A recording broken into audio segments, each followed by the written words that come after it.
చెప్తాను నేను. ఓకే శేష్ గారు, యా యా యా అంటే అంటే ఎన్నికల నోటిఫికేషన్ ఇచ్చిన తర్వాత కూడా స్టే ఇచ్చిన దాఖలాలు ఎక్కడైనా ఉన్నాయా ఇంతవరకు? యా ఎన్నికలు స్టే ఇచ్చిన తర్వాత, ఎన్నికలు నోటిఫికేషన్ ఇచ్చిన తర్వాత స్టే ఇచ్చినటువంటి దాఖలాలు చాలా అరుదుగా ఉంటాయి. ఎందుకు అనంటే ఒకసారి ఎన్నికల ప్రక్రియ ప్రారంభమైన తర్వాత మేము జోక్యం చేసుకోవటం మంచిది కాదని హైకోర్టు గాని సుప్రీంకోర్టు గాని చెప్పినటువంటి సందర్భాలు ఉన్నాయి. కానీ ఎక్సెప్షనల్ కేసెస్ కొన్ని ఉంటాయి. ఎక్సెప్షనల్ కేసెస్ ఏంటి అనంటే విధానపరమైనటువంటి నిర్ణయాల్లో జోక్యం చేసుకోము అని కోర్టు చెప్తుంది. నిన్న మీకు అదే జరిగింది ఆంధ్రప్రదేశ్ లో. ఆంధ్రప్రదేశ్ హైకోర్టు ఒక మాట చెప్పింది, ఏది మెడికల్ కాలేజీల విషయంలో. అక్కడ ఆంధ్రప్రదేశ్ హైకోర్టుకు పోతే మేము ప్రభుత్వ విధానపరమైనటువంటి నిర్ణయాల్లో జోక్యం చేసుకోమన్నారు. కానీ ఎప్పుడు జోక్యం చేసుకుంటారంటే వయలేషన్స్ జరిగినప్పుడు జోక్యం చేసుకుంటారు. అది కాన్స్టిట్యూషనల్ వయలేషన్ గాని చట్ట సంబంధమైనటువంటి వయలేషన్స్ గాని జరిగితే ఖచ్చితంగా కోర్టులు జోక్యం చేసుకొని అది ఎంత ప్రొసీజర్ ఉన్నా నిలుపుదల చేస్తాయి. ఇప్పుడు ఈ విషయంలో కూడా నిన్న తెలంగాణ హైకోర్టులో జీవో నెంబర్ 9 పైన విచారణ జరుగుతున్నప్పుడు ఏజీ గారు, అడ్వకేట్ జనరల్ గారు ఒక ప్రతిపాదన అపరేష్ కుమార్ సింగ్ గారు ముందు పెట్టారు. ఆల్రెడీ ఎన్నికల ప్రక్రియ ప్రారంభమైంది, దీన్ని ఆఫ్ చేస్తే బాగోదు, మేము ముందుకు వెళ్తామని అన్నప్పుడు దీంట్లో ఎందుకు ఆపింది కోర్టు, ఎందుకు ఇంత తీవ్రమైనటువంటి డిసిషన్ తీసుకుందంటే దీంట్లో వయలేషన్ ఉంది, చట్టం వయలేషన్ ఉంది, తర్వాత గత కోర్టు తీర్పుల వయలేషన్ ఉంది. కాబట్టి వాళ్ళు ఈ నిర్ణయం తీసుకొని స్టే ఇచ్చారు. మీకు మహారాష్ట్రలో 2021లో కూడా వికాస్ రావు గవాలి కేసు విషయంలో కూడా అక్కడ ప్రభుత్వం ముందుకెళ్లి ఎన్నికలు జరిపితే ఏ జిల్లాలలో ఏ ప్రాంతాలలో రిజర్వేషన్ల పరిమితి 50% పెరిగిందో అక్కడ మొత్తం ఎన్నికైనటువంటి ప్రజాప్రతినిధుల యొక్క సభ్యత్వాలు రద్దు చేసి మళ్ళా అక్కడ ఎన్నికలు పెట్టాలని, అంటే ఎన్నికలు జరిగిన తర్వాత కూడా ఎన్నికలను రద్దు చేయించినటువంటిది. అంతెందుకండి, కోర్టులకి ఎంత బలం ఉంటుందో తెలుసా అండి? ఇందిరాగాంధీ రాయ్ బరేలీ నియోజకవర్గంలో అక్రమాలు చేసి గెలిచారు అని అలహాబాద్ కోర్టులో అప్పుడు రామ్ నారాయణ అనేటటువంటి ఓడిపోయిన వ్యక్తి కేసు వేస్తే ప్రధానమంత్రి పార్లమెంట్ సభ్యత్వాన్ని కూడా కోర్టులు రద్దు చేశాయి. కాబట్టి కోర్టుకి వయలేషన్ జరిగితే ఖచ్చితంగా ఇంటర్ఫేర్ అవుతుంది. ఆ వయలేషన్ ఎక్కడ జరిగింది అనేటటువంటి విచారణ చేస్తారు. అయితే ఇప్పుడు మనకున్నది ఏంటంటే ఇప్పుడు తెలంగాణ హైకోర్టు ఈ కేసు పైన 6 వారాల తర్వాత విచారణ చేపడుతుంది. అంటే దరిదాపు ఇంకొక 2 నెలలు ఉంటుంది. పూర్తి అఫిడవిట్స్ కౌంటర్స్ దాఖలు చేయమన్నారు. పూర్తి విచారణ జరిగిన తర్వాత ఫైనల్ జడ్జిమెంట్ దీనిపైన వస్తుంది.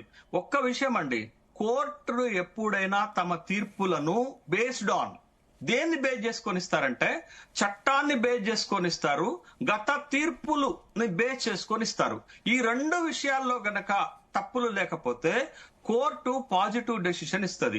ఒకవేళ ఈ 2 విషయాలు గనక వైలేట్ అయితే కోర్టు వ్యతిరేకమైనటువంటి తీర్పు వస్తుంది. మనం ముందే చెప్పాం, ఇది నిలబడదు జీవో.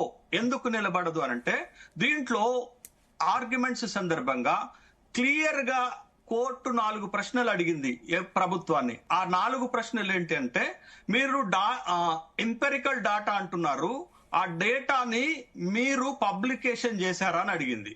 ఆ డేటాని ప్రజల మధ్య పెట్టి పబ్లిక్ హియరింగ్ తీసుకున్నారా అని అడిగింది. తర్వాత గవర్నర్ దగ్గరకు పంపినటువంటి ఫైలు ఎంతకాలం అయిందని అడిగింది. 4వ పాయింట్ గా మీరు ట్రిపుల్ టెస్ట్ ఫాలో అయ్యారా అని అడిగింది. ఎస్, ట్రిపుల్ టెస్ట్ అంటే 3 టెస్టులు ఉంటాయి. ఆ 3 టెస్టులలో టెస్ట్ 1 ఏంటి అని అంటే ఎస్సీ ఎస్టీలకు జనాభా ప్రాతిపదికమైన రిజర్వేషన్లు ఇవ్వాలి.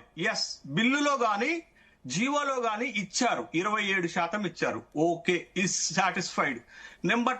టెస్ట్ నెంబర్ 2 ఏంటి అని అంటే బీసీలకు రిజర్వేషన్లు ఇవ్వాలి అంటే ఒక డెడికేటెడ్ కమిషన్ వేసి ఆ డెడికేటెడ్ కమిషన్ సిఫారసుల మేరకే మీరు బీసీల రిజర్వేషన్లను నిర్ణయించాలి అని అన్నారు.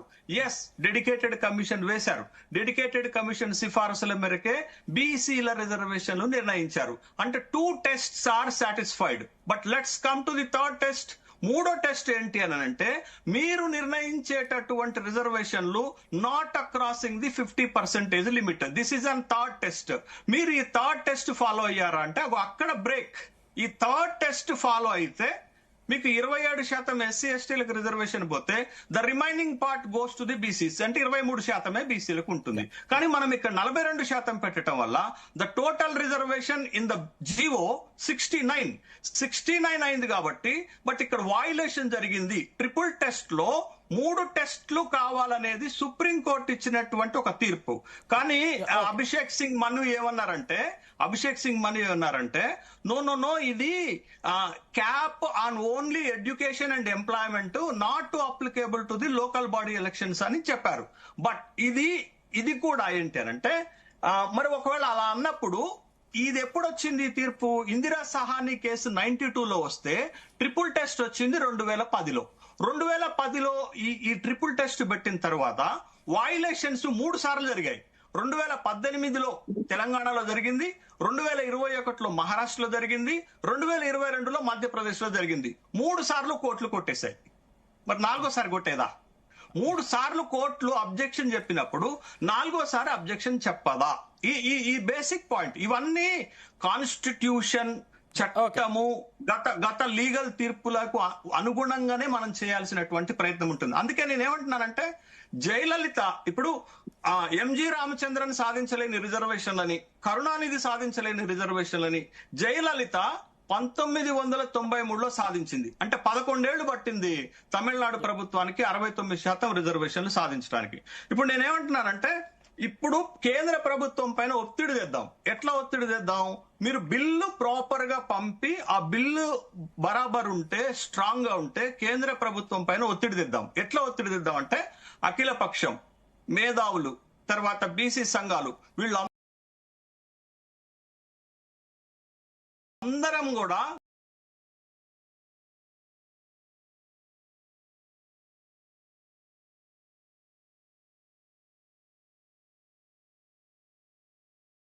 రిజర్వేషన్లకు అనుమతి ఇవ్వాలి అనేటటువంటి ఒక బలమైనటువంటి ఒత్తిడి కేంద్ర ప్రభుత్వం పైన తెస్తే, కేంద్ర ప్రభుత్వం కూడా దానికి ఒప్పుకోకపోతే మనం ఫర్దర్ గా ప్రజాక్షేత్రంలో తెలుసుకోవాలి.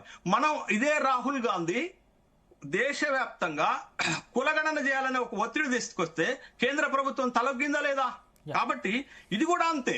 But you have to pressure on the central government through the parliamentary procedure to get the reservations of 42% reservation parliamentary ప్రక్రియ ద్వారానే రావాలి. అదే మార్గము. రెండోది ఒక్క మాట చెప్పి నేను ముగించేస్తాను. ఇప్పుడు హైకోర్టు నిర్ణయం తీసుకున్నాక మనం సుప్రీంకోర్టుకు పోయినా జరిగే తంతు ఇదే, కాలయాపన జరుగుతుంది. ఇప్పటికి 2 నెలలు ఆగుతుంది కదా సుప్రీంకోర్టులో. 2 నెలల తర్వాత మనకి వ్యతిరేకమైన నిర్ణయం వస్తే మనం గాని లేకపోతే పిటిషనర్ గాని సుప్రీంకోర్టుకు వెళితే సుప్రీంకోర్టు కూడా విచారణ చేసి తుది తీర్పులు ఏముంటుందనంటే మళ్ళా చట్టానికి లోబడాలి, మళ్ళా లీగల్ గా గతంలో వచ్చిన తీర్పులకు లోబడాలి. కాబట్టి మళ్ళా అదే తీర్పు వస్తుంది. కాబట్టి మనం చేయాల్సిన పని ఏంటి అంటే పార్లమెంటరీ ప్రక్రియను మూవ్ చేద్దాము, దానికి కేంద్ర ప్రభుత్వం పైన ఒత్తిడి తీసుకొద్దాము. కేంద్ర ప్రభుత్వం రిజర్వేషన్లు ఇవ్వకపోతే వాళ్లే దోషిగా నిలబడతారు ప్రజాక్షేత్రంలో. బట్ అది ఇంపార్టెంట్ కదా. రెండోది నేను ఇంకొక మాట అడుగుతాను. ఇది కామారెడ్డి బీసీ డిక్లరేషన్. మా దత్తాత్రేయ, నేను 20 సంవత్సరాలుగా బీసీ ఉద్యమాల్లో ఉన్నటువంటి వ్యక్తులు మాకే ఆవేదన ఎక్కువ ఉంటది. ఇది కామారెడ్డి బీసీ డిక్లరేషన్. ఇది నేను మానవతా రాయ్ అన్నకి 1 గంట తర్వాత పంపిస్తాను. దీంట్లో ఒక్క హామీనన్నా ఈ 22 నెలల్లో నెరవేరిస్తే దేనికంటే దానికి మీరు ఏ శిక్ష వేసినా నేను భరిస్తా. ఒక్క హామీ. అంటే మీరు రిజర్వేషన్ల గురించి మాట్లాడుతున్నారా, వేరే అంశాల గురించి మాట్లాడతామండి? వేరే అంశాలు కూడా అయిన వాటి గురించి కూడా మాట్లాడదాం. అంటే గవర్నర్ ఆర్డినెన్స్ గురించి మాట్లాడండి. మనోహర్ గారు, అంటే గవర్నర్ ఆర్డినెన్స్ లేకపోతే రాష్ట్రపతి బిల్లు లేకపోతే కోర్టు క్లియరెన్స్ ఇస్తే గానీ మీరు అప్పటి వరకు స్థానిక సంస్థల ఎన్నికలు జరపరా? ఇక్కడ వీళ్లకు వివిధ రాజకీయ నేపథ్యాలు ఉన్నాయి. వాళ్లకు బీసీ ప్రయోజనాల కన్నా వాళ్ళ ప్రయోజనాలు ముఖ్యం. అందుకే ఈ తెలంగాణ రాష్ట్రంలో ఈ బీసీ రిజర్వేషన్లకు ఈ అడ్డంకులు వస్తున్నాయి.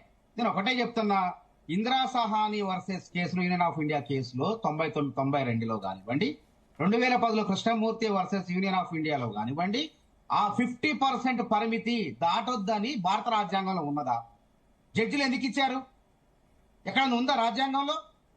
మరి రాజ్యాంగం ప్రకారం నడుచుకోవాలి కదా. రాజ్యాంగంలో లేనిది 50% సీలింగ్ దాటొద్దని అన్నట్టే మరి మధ్యప్రదేశ్ లో 63% కొనసాగుతున్నాయి రిజర్వేషన్లు.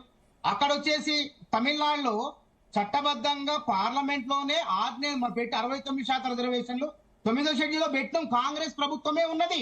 ఇలా మీరు అందరు ప్రశ్నించాల్సింది కాంగ్రెస్ ను కాదు బాబు, దయచేసి క్షమించండి. కాంగ్రెస్ ను కాదు, బీజేపీని కొట్లాడండి, మాట్లాడండి. 9వ షెడ్యూల్లో కాంగ్రెస్ చేసినప్పుడు తమిళనాడు రాష్ట్రం విషయంలో మీరెందుకు చేయరు తెలంగాణ విషయాలు అని చెప్పి బీజేపీ ప్రశ్నించకుండా చేసే కాంగ్రెస్ కాళ్ళలో కట్టెలు పెట్టే ప్రయత్నం చేస్తారు. అది తప్పుంది ఇది తప్పుందని కాంగ్రెస్ పార్టీ అంటే ఇప్పుడు గవర్నర్ ఆర్డినెన్స్ లేకపోతే రాష్ట్రపతి బిల్లు గవర్నర్ ఆర్డినెన్స్ లేకపోతే రాష్ట్రపతి బిల్లు లేకపోతే కోర్టు క్లియరెన్స్ ఇస్తే గానీ అప్పటి వరకు స్థానిక సంస్థల మేము బీసీలు 42% రిజర్వేషన్ ఇచ్చి తీరుతాం.